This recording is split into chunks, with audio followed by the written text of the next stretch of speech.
What a weekend this promises to be for British sport. And however it ends up on Sunday, we can guarantee at least one thing will be coming home. The British GT Championship checks in to Snetterton for round 6 and 7, back from Spa after our European adventure, and where better to start our pit lane wander than with our championship leaders.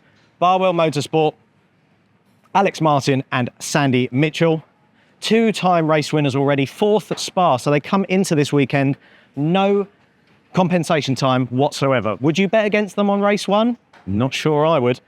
The sister car of the Collards, Rob and Ricky, currently down at scrutineering. The only car in the GT3 Championship this year to have scored double-figure points in every round. They run 3rd. Only 5 points only 5 points between our top 3 cars in GT3. How close do you want it with 4 races left? On to our GT4 Championship leaders. Jack Brown, Zach Meakin, Spa, less successful for them. Only 3.5 points between the top 3 in that class now. That car is super quick. Jack Brown, winner here last 2 years in fact. So keep an eye on the yellow McLaren. Mark Radcliffe and Tom Gamble's GT3 car from Optimum as well. Been going very, very well, creeping its way up the points. And then on to Team Parker Racing. Seb Morris and Charles Dawson. That car, again, quick every round, just hadn't quite had the consistency to be at the top of the Pro-Am table, but it is well within striking distance. Greystone GT, Mike Price and Callum McLeod. They took their best British GT finish here last year for 6th, and do go very well in the 1 hour races, so could well be ones to watch again. Onto Toyota Gazoo Racing UK with the Supra, Kavi Jundu and Dan Vaughan. And back to GT3 land, Century Motorsport, still only the single GT3 for those guys.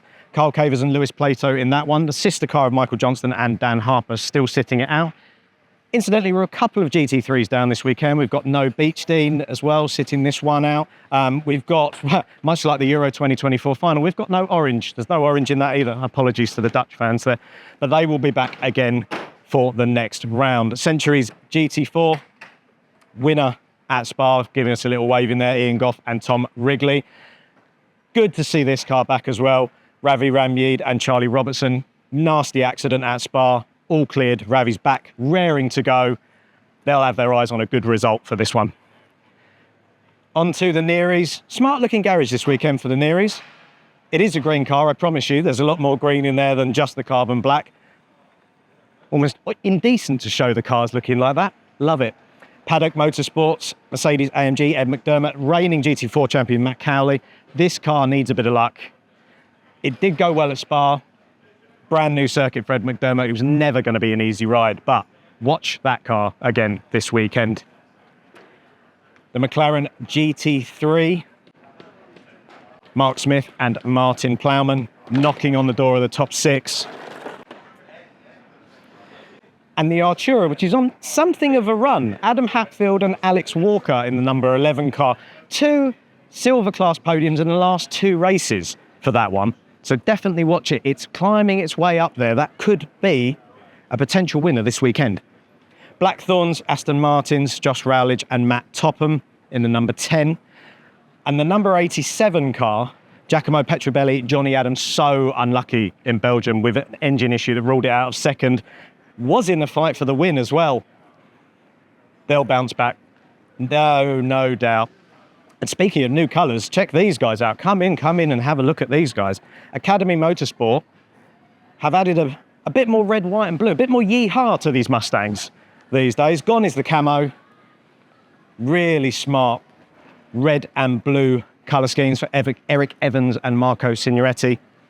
And Will Moore, Matt Nicol-Jones. Went well at Spa as well, on the podium again. That's a couple of big results for the Academy boys in the last few races. Ram Racing, we've got a change in this car. The BMW M4 GT3 for this weekend. Raffaele Marciello has got a clashing FIA World Endurance Championship commitment in Brazil. I know, where are your priorities? So we've got Max Hesser instead in that car alongside John Ferguson. So could well be one to watch. A British GT debut as well for Hesser. Nürburgring 24 Hours class winner and set pole there. I reckon he'll be all right around Snetterton. Luca Hopkinson and Harry George's Mercedes-AMG GT4.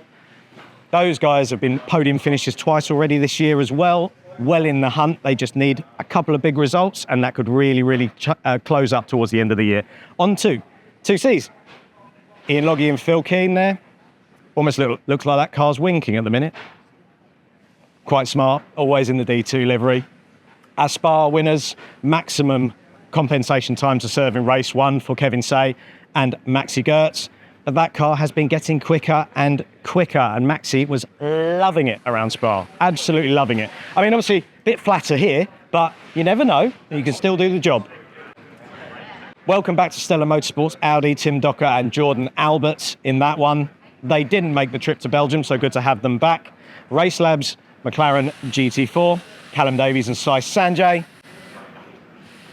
And on to our runaway Silver Am Championship leaders. Garage 59, Adam Smalley and Sean Balfe won the class every time out so far this season. Also second in the championship. They may be Silver Am, but they are well in the hunt. On the podium at Spa, 1 Silverstone. You can't rule that car out at the minute. It is on a run of form. And the sister car of Morgan Tilbrook and Marcus Clutton. Giving us a little wave in there. Give you a call later. That brings us to the end of this slightly short pit lane, so we need to zip into the infield to get the rest of our entries. And welcome to part 2. Obviously, a much smaller pit lane here at Snetterton, so we've got some out in the paddock, starting with DTO's returning Ginetta.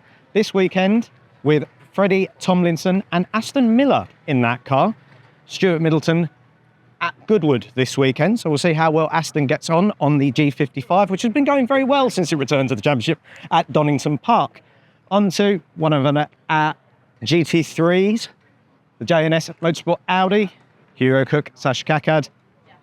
It's a bit of a bruising Spa for those guys, so they'll be looking to bounce back, keep things clean for this one. We've got a couple of lovely trucks. And straight into, on home turf this weekend, let's not forget, Mahiki Racing's brace of Lotus Emira GT4s. Stephen Lake and Nathan Harrison, and Ian Duggan, Gordy Much. Gordy Much actually set the lap record at Spa, so those cars are quick. Let's see how they go this weekend.